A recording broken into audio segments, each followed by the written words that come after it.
Hey guys, this is Terry with Tango Alpha 1 in Houston, Texas, and I have been working on the airplane today trying to get ready for the next flight. You might notice the top of the engine does have a cooling shroud on it now, and it is a little bit different. You can see I've got a vein going down the middle of it, and that separates the air from the back cylinder, the front cylinder. The front is open, and this side over here is open. And all the way around to the back, we've kind of got it covered up about 2/3. So this part of the back is open. So that should allow a bigger hole for the air to come. And I also have a very, very close clearance on there. So I want to try to trap all that air in there so make it go over them cylinders. And we'll see what's going on with those. Now, Quentin and I had a short discussion, and he had mentioned about the possibility that I have the older style high compression heads, and I verified that today through Cody at Heaven Bound Aviation. These are 10 millimeter spark plugs, and all of the new heads have 14 millimeter spark plugs in them, and I think the heads are a little bit bigger. So that could be one of the reasons that we're having some slide overheating issues. They changed them and they redid them for a reason, but anyway, he's checking on those for me, and we're going to see if we can get a hold of some.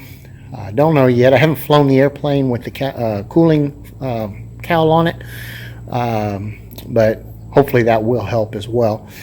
Also, he got me all of the seals and gaskets and stuff, so I'm not going to mess with that right now because I already did the leak test on the engine and it seems to be fine right now, but I would like to have those in my little kit over there just in case. So I'm going to go ahead and get those. Spinner looks good. Down here, oh, hang on a second, let me come over here and turn some juice on. So this was something else I put on today. Look at that. This is just a little strobe and some LEDs for visibility at dusk, and also just to kind of let you know, hey, the airplane's on. All right, I think that's kind of neat. Later on, I might put some bigger ones on. Let me go ahead and turn the airplane off. Okay, turn the switch off. All right, I'm going to move on over to this side. Also relocated the Hall's wind meter. If you guys remember, it used to be stuck right here and out on a stick. Well, I just went ahead and put some 3M back here, some cushy tape, and also backed it up with some of these tie straps. And it just kind of sits right there along the strut. And I like it because it's a little closer to me. Okay, so another show and tell item here. All right, so I got these additional pulleys, and I wanted to go ahead and put those on. Still want to fabricate me a little tang to go across under there, but they're working pretty good right now. I'll do that when I get a little more time. But I got one on the other side as well, and then also I got my little ditty bag up here so I can carry some junk. Alrighty, so we'll come on down here. Now I did notice, I know I said that I didn't have any or notice any tendencies of my airplane to have that back pressure issue that everybody talks about, but after 4 flights on it, your sensory overload starts to kind of wear off and you start paying more attention to things. And I did go ahead and reduce pressures on the stick while I was flying just to see what it would do, and she did point the nose down. So I did lift my elevator up from the back a little bit to kind of angle it down, which should put a little more downforce on the tail. Also, I put these gap seals. This is 4-inch gaffer's tape, and if you look that up on the internet, gaffer's tape, I got it on the ailerons as well, full length, and I only put it on the tops, and also have it on the rudder.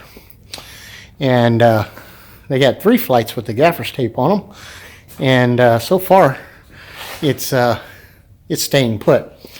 Now I did notice the first day I put it on, it was a little humid out here.